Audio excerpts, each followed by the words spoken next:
Hello and welcome to the Lazy Book Club podcast, the book club for those who don't want to read or leave the house. My name is Matt Gonzalez. My name's David Cox. And I'm Josh Matheson. And this week we're looking at chapter 6 of Peter Pan, which is The Little House. The Little House, chapter 6. Yep. Oh, I got it right this week. After a couple of weeks ago, just doing the same title as the week before because I was completely out of whack. Well, you must get, with all this editing you have to do, you must get confused with what you're doing. I don't know what I'm doing. Don't know if I'm coming or going anymore. And I think like a lot of them seem to be about them about to going to fly and stuff. Well, I also think that J M Barrie's chapters have not a lot to do with what's in them. His chapters are usually very vague, the titles, and yeah, he gives us kind of a very broad brushstroke. Yeah, we're like, oh, okay, I guess I see how you got there. They're related, but a lot as in two, like the last two, like loads has happened. Yeah, like they're their own little mini story. They are mini stories in their own right. So, I guess if that's setting a precedent for the rest of them, that's both encouraging. I felt that last chapter could just be called "Who's Who." Because it's basically what it was. It was just, these are all the people that we're going to talk about. It was just like a slow pan around all the characters. Yeah. Here's this person and this person. Yeah, they're hunting them. And that was basically the whole thing of the chapter, wasn't it? We had the Lost Boys hunting Peter, the pirates hunting the Lost Boys, the Redskins, I hate using that word, but the Redskins hunting the pirates, and the wild beasts hunting... I'm going to call them the Native Americans, hunting the Native Americans. But we left off with actually quite a good cliffhanger where one of the Lost Boys has shot Wendy out of the sky with an arrow. Right in the chest. After Tinkerbell lured her and then told the boy, shoot it down, Peter Pan wants you to shoot it down. So hopefully we find out in this chapter if Wendy survives, or... we find out what A&E is like in Neverland and find out if there's any kind of healthcare or... Have they got enough beds? Yeah. That's why we haven't met the crocodile. He's like the sister on the ward. Well, so we dive in and see what's happened to Wendy. Yeah, all right. Chapter 6, The Little House. Foolish Tootles was standing like a conqueror over Wendy's body when the other boys sprang, armed, from their trees. "You're too late," he cried proudly. "I have shot the Wendy. Peter will be so pleased with me." Overhead, Tinkerbell shouted, "Silly ass doll," and darted into hiding. The others did not hear her. They had crowded round Wendy, and as they looked, a terrible silence fell upon the wood. If Wendy's heart had been beating, they would have all heard it. Slightly was the first to speak. "This is no bird," he said in a scared voice. I think this must be a lady." "A lady?" said Tootles, and fell a-trembling. "And we have killed her," Nib said hoarsely. The shoulder gave exactly who was talking away. See, yeah. It's like, tsh. They all whipped off their caps. "Now I see," Curly said. "Peter was bringing her to us." He threw himself sorrowfully on the ground. "A lady to take care of us at last," said one of the twins. "And you have killed her." They were sorry for him, but sorrier for themselves. And when he took a step nearer them, they turned from him. Tootle's face was very white, and there was a dignity about him now that had never been there before. "I did it," he said, reflecting. "When ladies used to come to me in dreams, I said, 'Pretty mother, pretty mother.' But when at last she really came, I shot her." Like a true Mafia person. Again, we've chosen the right accent. Yeah. What's hilarious is that no one's blaming Tinkerbell. She seems to have gotten away with this scot-free. He moved slowly away. "Don't go," they called in pity. "I must," he answered, shaking. "I'm so afraid of Peter." It was at this tragic moment that they heard a sound which made the heart of every one of them rise in his mouth. They heard Peter crow. "Peter!" they cried, for it was always thus that he signalled his return. "Haida!" they whispered, and gathered hastily around Wendy. But Tootles stood aloof. Again came that ringing crow, and Peter dropped in front of them. "Greetings, boys!" he cried, and mechanically they saluted, and then again was silence. It's quite interesting because it seems that Peter's lost boys are almost as scared of him as the pirates are of Hook. They both rule their band of men with similar tyranny. Yeah, you're right. I mean, he definitely feels like he's a dictator. Like he rules with an iron fist. Yeah. "I'm back," he said hotly. "Why do you not cheer?" They opened their mouths, but the cheers would not come. He overlooked it in his haste to tell the glorious tidings. "Great news, boys," he cried. "I have brought at last a mother for you all." Still no sound, except a little thud from Tootles as he dropped on his knees. "Have you not seen her?" asked Peter, becoming troubled. "She flew this way." "Ah, me," one voice said, and another said, "Oh, mournful day." Tootles rose. "Peter," he said quietly, "I will show her to you." And when the others would still have hidden her, he said, "Back, twins, let Peter see." So they all stood back and let him see, and after he had looked for a little time, he did not know what to do next. "She's dead," he said uncomfortably. "Perhaps she is frightened at being dead." He thought of hopping off in a comic sort of way till he was out of sight of her, and then never going near the spot any more. They would all have been glad to follow if he had done this. But there was the arrow. He took it from her heart and faced his band. "Whose arrow?" he demanded sternly. "Mine, Peter," said Tootles on his knees. "Oh, dastard hand," Peter said, and he raised the arrow to use it as a dagger. Oh, God. It's getting into he's got to have some kind of a punishment system. Well, I know, but it's harsh. It's capital punishment. It's like in the Game of Lost Thrones. Boys. Yeah. I mean, I've got a lot of respect for Tootles. Yeah, because if he knew that, like, let's say this sort of things happened before, and he was that sort of like ready to just kill someone immediately, you'd be like, "Oh, it was the man. It was the pirates. It was Hook. Yeah, it was you definitely blame the pirates, wouldn't you?" Tootles did not flinch. He bared his breast. "Strike, Peter," he said firmly. "Strike true." Twice did Peter raise the arrow, and twice did his hand fall. "Oh, I cannot strike," he said, with awe.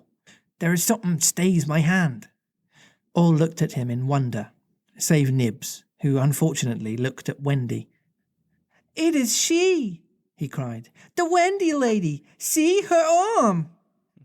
Wonderful to tell, Wendy had raised her arm. Nibs bent over her and listened reverently. "I think she said, 'Poor Tootles,'" he whispered. "She lives," Peter said briefly. Slightly cried instantly. "The Wendy lady lives." Then Peter knelt beside her and found his button. You remember she had put it on a chain that she wore around her neck. Did you remember that, David? Yes, I do. You did? Okay, good. He remembers it now, you've told him. Last week he was like complete confusion, blank face confusion on his face. It was a present, wasn't it? It was the kiss. It was the kiss, yeah. Oh, yeah. Yeah, because a kiss is some like ambiguous... thing. Yeah. Yeah. She gave him a thimble. He gave her a acorn cup. It was a thimble of her appreciation. Oh, God. "See," he said, "the arrow struck against this. It's the kiss I gave her. It has saved her life. I remember kisses." Slightly interposed quickly. Let me see it. Aye, that's a kiss. So apparently that's a universal thing. That they haven't got a clue. No, he's just pulling that out of his bum. Yeah. It's just one of those ones. It's like, oh yeah, no, I've kissed a girl before. Yeah, that's definitely what it is. Yeah, I was on holiday. You weren't there. Yeah. Peter did not hear him. He was begging Wendy to get better quickly so that he could show her the mermaids. Of course, she could not answer yet, being still in a frightful faint. But from overhead came a wailing note. Listen to Tink, said Curly. She's crying because the Wendy lives. Then they had to tell Peter of Tink's crime, and almost never had they seen him look so stern. Listen, Tinker Bell, he cried. I am your friend no more. Begone from me forever. She flew on to his shoulder and pleaded, but he brushed her off. Not until Wendy again raised her arm did he relent sufficiently to say, well, not forever, but for a whole week. I love that. That's such a childish thing to do. Like, yeah, I hate you forever. Well, not forever, but I hate you at least until dinner. Yeah, exactly. Imagine that in the Royal Courts of Justice. I sentence you to a week in jail. Oh, okay then. I mean, like, just for the experience. Do you think Tinkerbell was grateful to Wendy for raising her arm? Oh dear, no, never wanted to pinch her so much. Fairies indeed are strange, and Peter, who understood them best, often cuffed, slapped them. But what to do with Wendy in her present delicate state of health? Let us carry her down into the house, Curly suggested. Aye, said Slightly. That's what one does with ladies. No, Peter said. You must not touch her. It would not be sufficiently respectful. That, said Slightly, is what I was thinking. But if she lies there, Tootles said, she will die. Aye, she will die, Slightly admitted. But there's no way out. Yes, there is, cried Peter. Let us build a little house round her. They were all delighted. Quick, he ordered them.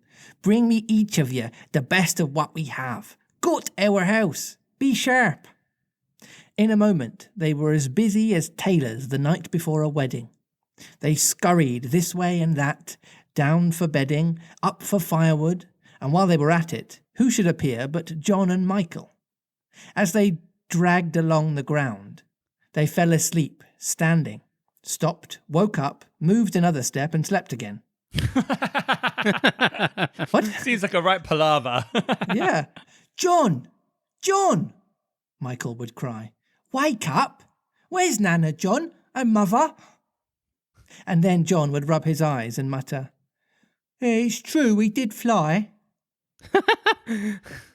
You may be sure they were very relieved to find Peter. Hello, Peter, they said. Hello, replied Peter amicably, though he had quite forgotten them. I was going to say. Yeah. Not a clue who they are. Yeah. Well, they don't seem to have a clue as to where they are either. They're falling asleep and they're kind of trying to work out if they're in a dream or if they're, still in a nursery. I guess if you wake up in something that you're very familiar with as like a go-to dream, you must just wake up and be like, oh yeah, no, this is the dream place, and then you wouldn't even question yourself. But there are people that are active dreamers who can affect the things that happen in their dream. It's like lucid. It'd be dreamers, so funny, isn't it? Yeah, I wonder if they're like they can go to the same place and it's familiar as going to like the high street. Yeah, and it's really like normal for them. They're like, I'm just going to do some groceries tonight. Nothing too major. I'm not going to do any pirate fighting. I'm just going to... I want to learn to control my dreams. Why? So that I can shop in Tesco while I'm sleeping. Oh, I just had the most bizarre dream. They were 2 for 1 on onions.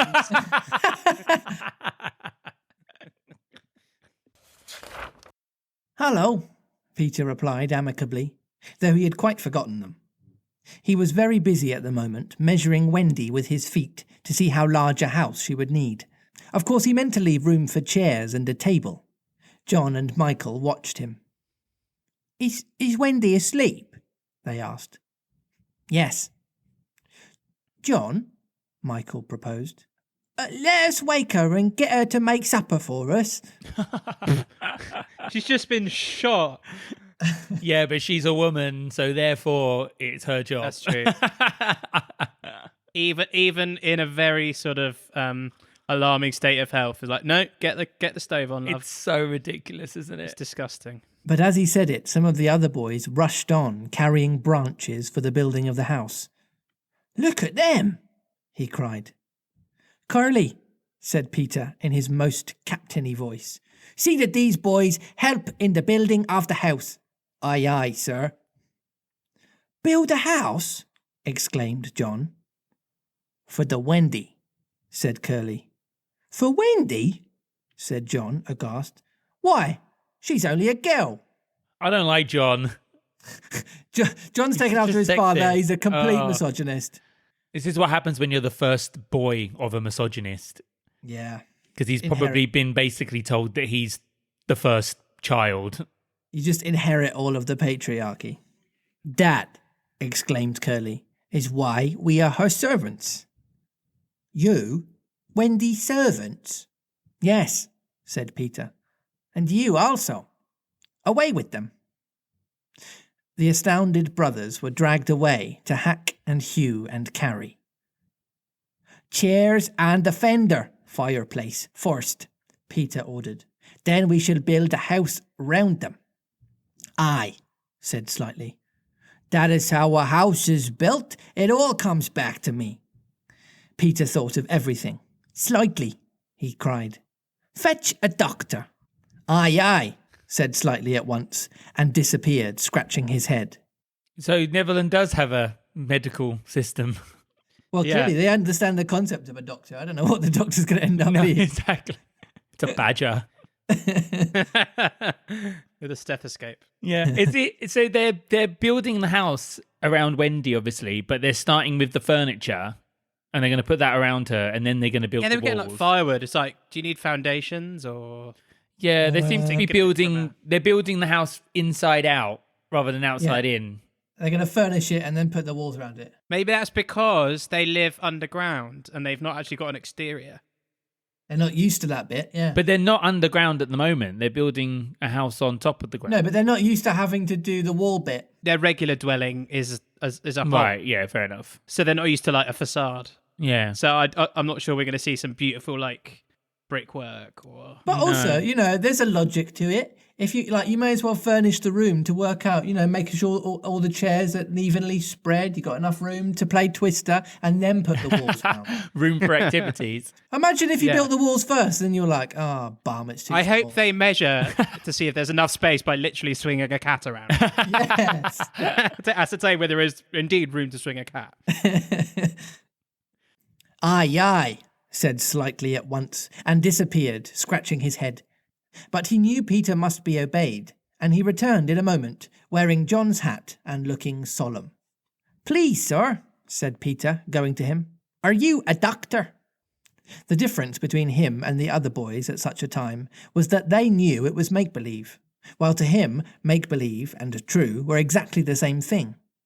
This sometimes troubled them, as when they had to make believe that they had had their dinners. That must be where they get the famous hook scene from. The fake food, yeah. I love that scene. That's one of the best scenes in film, full stop. Mm. If they broke down in their make-believe, he rapped them on the knuckles. Wow, you've got to stay in role in Neverland. Yeah, he's a very strict acting coach. Everything's method. Yeah. Stay in character. Yes, my little man, Slightly anxiously replied, who had chapped knuckles. Please, sir, Peter explained. A lady lies very ill. She was lying at their feet, but Slightly had the sense not to see her.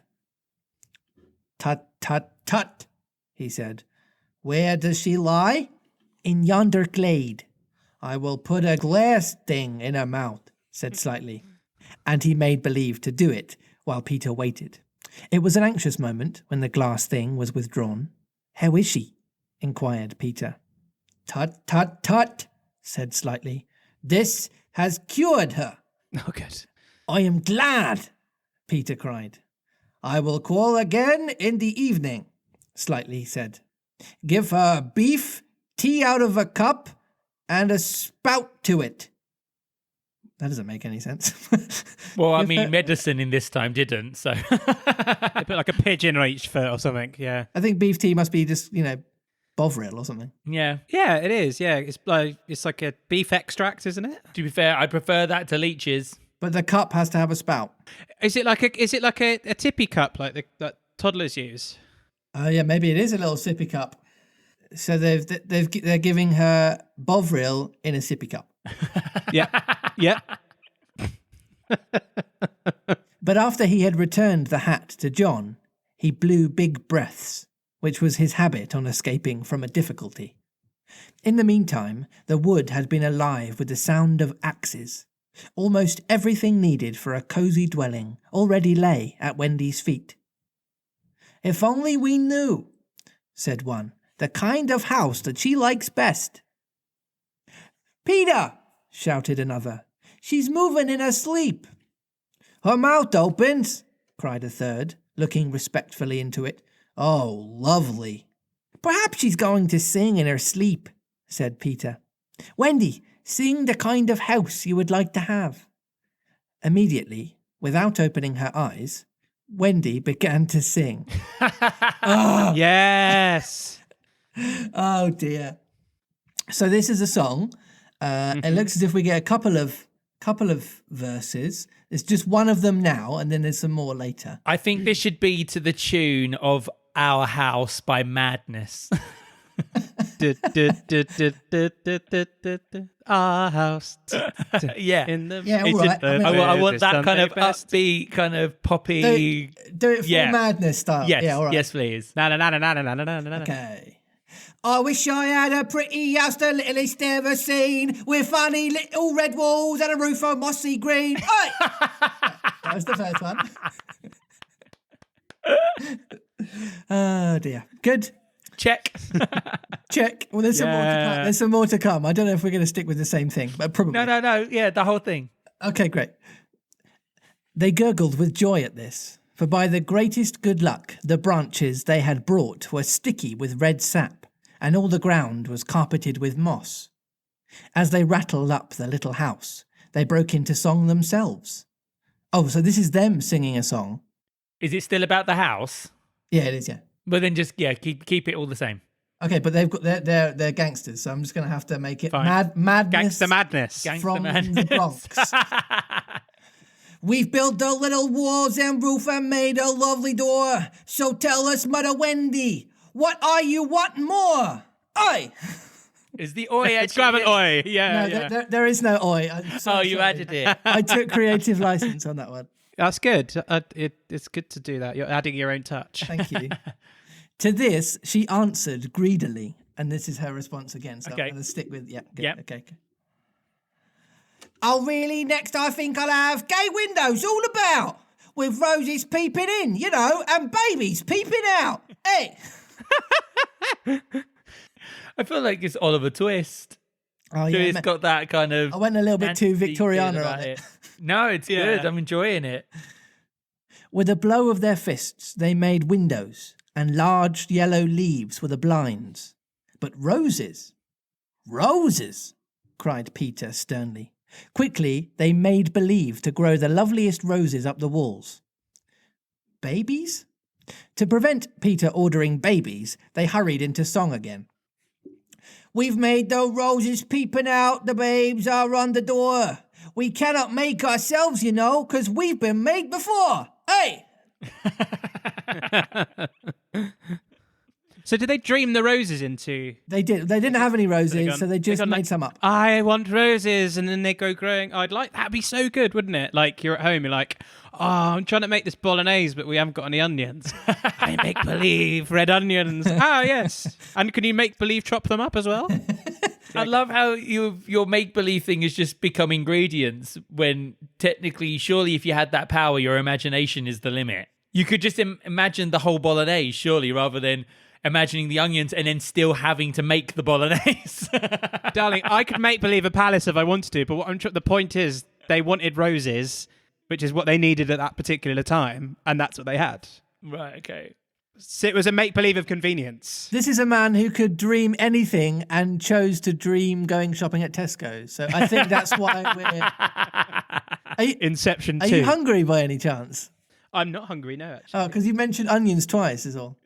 That's not... Yeah, but if you were hungry, that's not what you'd be thinking. No, true. I'm just imagining David eating an onion like an apple. I don't know why. A guy I went to school with did that. He was very unwell afterwards. And he couldn't get rid of the breath for like a week. Oh, Yeah. Peter, seeing this to be a good idea, at once pretended that it was his own. The house was quite beautiful, and no doubt Wendy was very cosy within, though of course they could no longer see her. Peter strode up and down, ordering finishing touches. Nothing escaped his eagle eyes. Just when it seemed absolutely finished, "There's no knocker on the door," he said. They were very ashamed, but Tootles gave the sole of his shoe, and it made an excellent knocker. Absolutely finished now, they thought. Not a bit of it. "There's no chimney," Peter said. "We must have a chimney." "It certainly does need a chimney," said John importantly. This gave Peter an idea. He snatched the hat off John's head, knocked out the bottom, the top, and put the hat on the roof. The little house was so pleased to have such a capital chimney that, as if to say thank you, smoke immediately began to come out of the hat. No, I think that was just the science. I like this personification of what they don't realise is Tinkerbell's just like set the place alight. Was he wearing a top hat? Yeah, I think Yeah. I recognise that from the cartoons. John's Yeah, always got a top hat. It's said in the book when they come away, they he grabbed a hat. So that was a device for the plot, basically. Yeah, No they pocket. needed something to carry Tinkerbell in, so that's why he seems to have had that. Yeah, I don't know why I imagined like a sort of flat cap.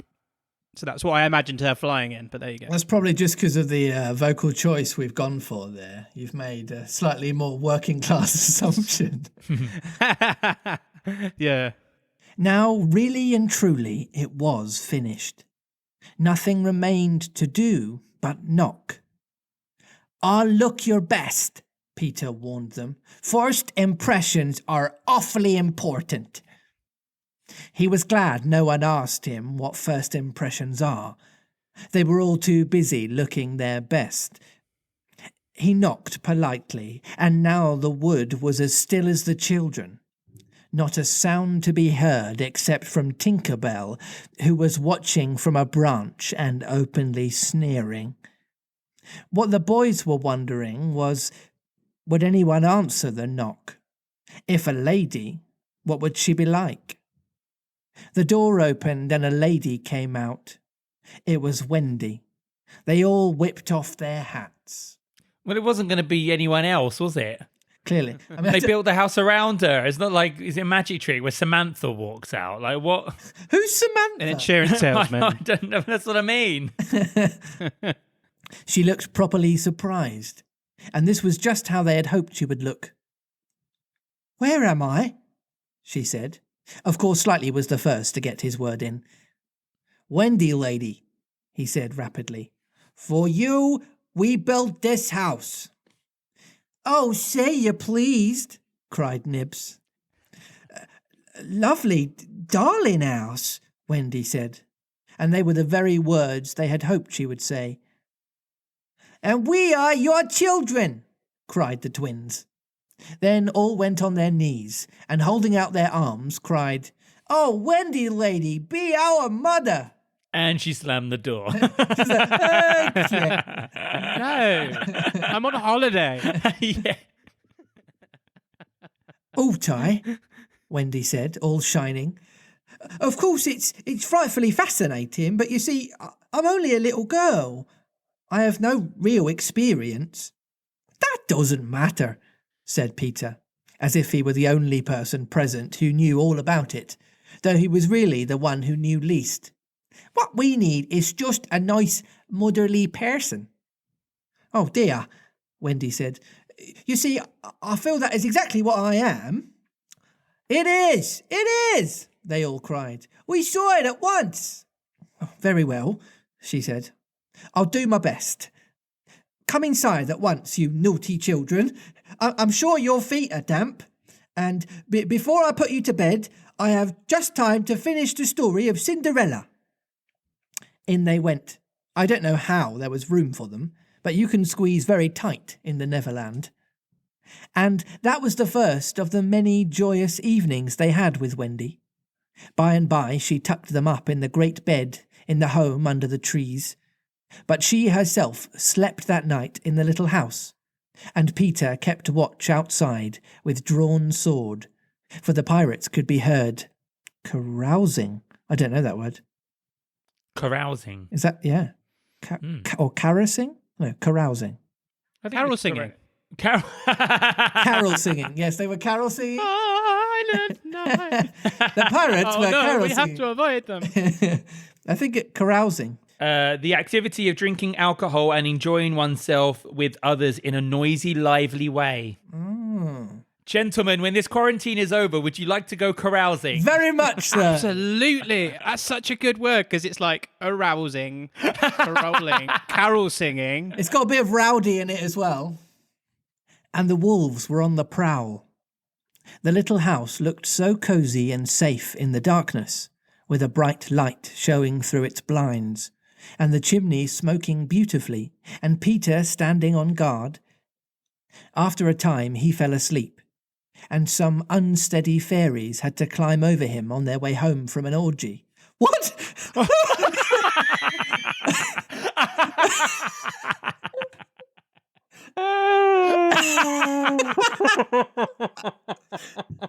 That's the best moment in any of the episodes.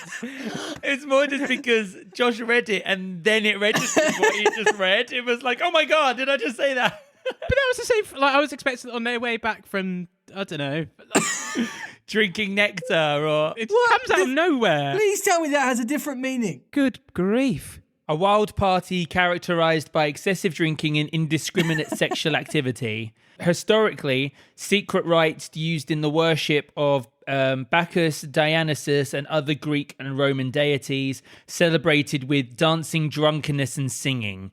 So historically, it doesn't have More like the sexy carousing. part to it. Yeah, it's got almost like a religious or ceremonial connotation to it, rather than carousing, which is just a party. Do you know what I mean? So I'm assuming in this sense, it's the second one where it's a secret rite of dancing, drunkenness, and singing, rather than the fairies going at it.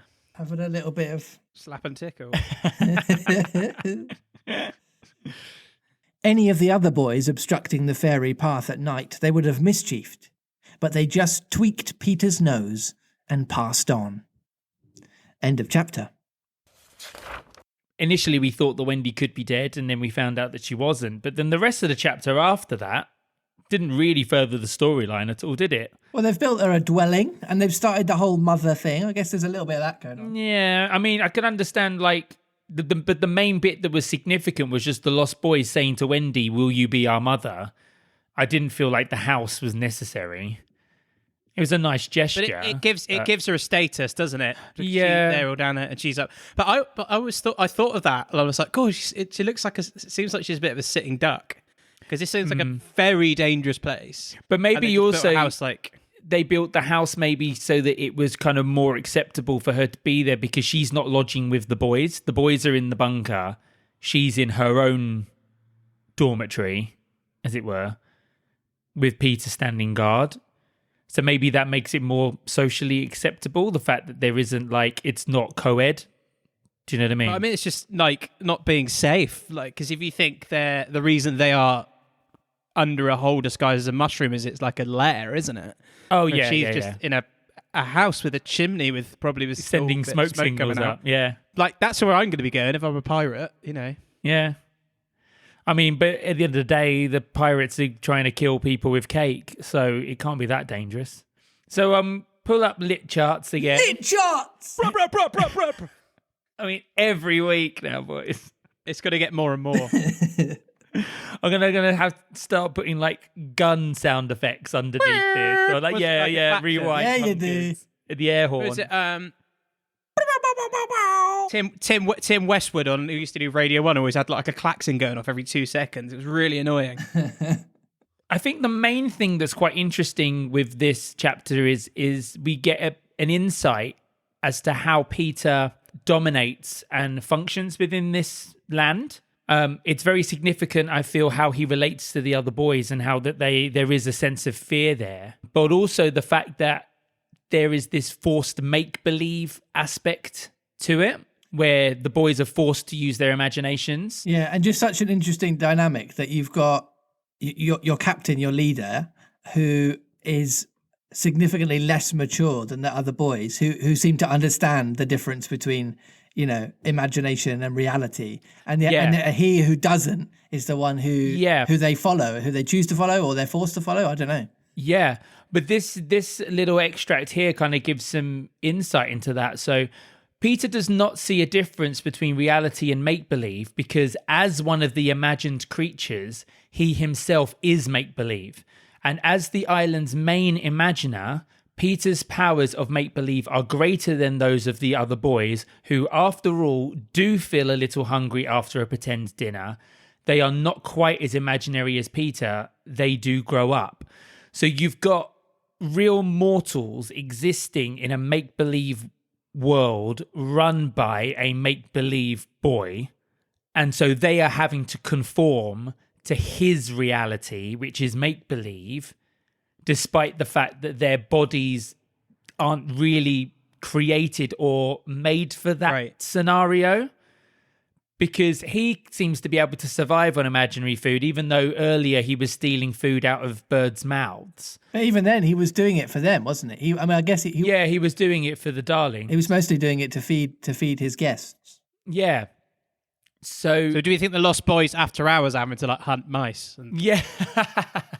Because they're like, I literally need food. When Peter goes away, they suddenly go on the hunt and gorge themselves while they can. Yeah. Yeah, they haven't got the heart to tell Peter that he didn't imagine them an imaginary toilet in their imaginary den. Well, yeah. So they're literally like, I'm still digesting food.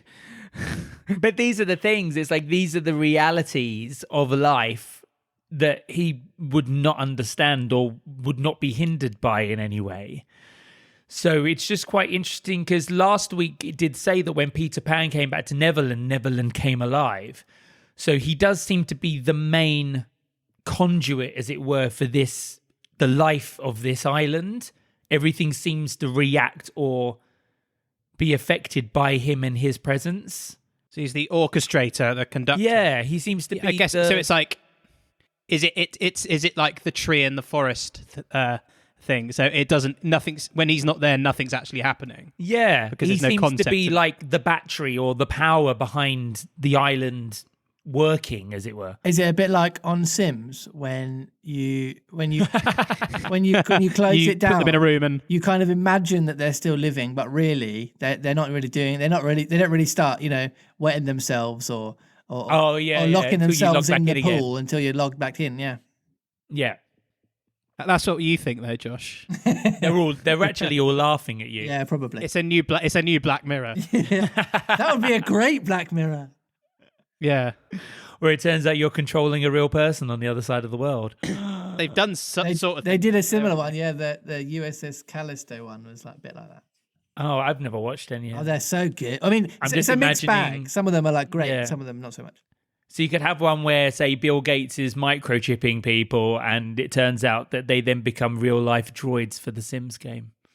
Ooh. But it is like it sounds like we're going off on a tangent, but I guess Peter Pan is a sort of Black Mirror for those days because it is challenging the idea of like what is real and what isn't. What is something we conceive something in our brain? How real is it? Does that have form or function without us having any sort of like dreaming it up or not? Yeah. So I get like that is quite valid.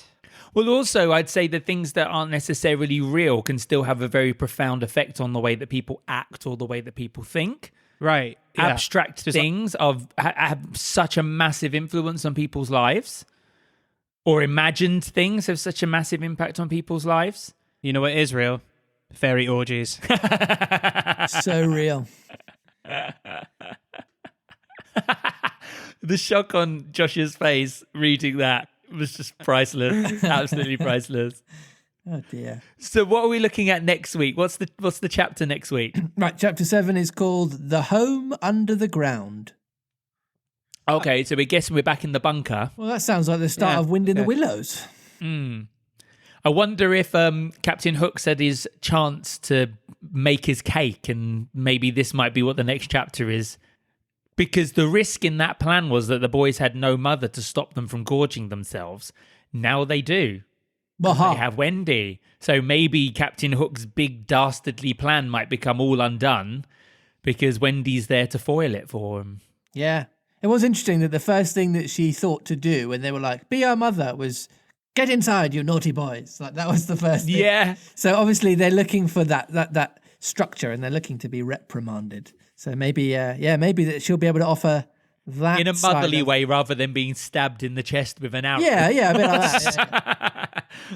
It's the final piece in the puzzle, the one thing that made the Lost Boys now the most unstoppable force on the island is someone that will tell them not to eat too much food. And now they are unstoppable. Yeah. It's like a superhero film. Particularly because we've just found out that they don't get to eat. Yeah. If anything, Captain Hook's solving a problem for them by making them a cake because they're finally going to get some calories.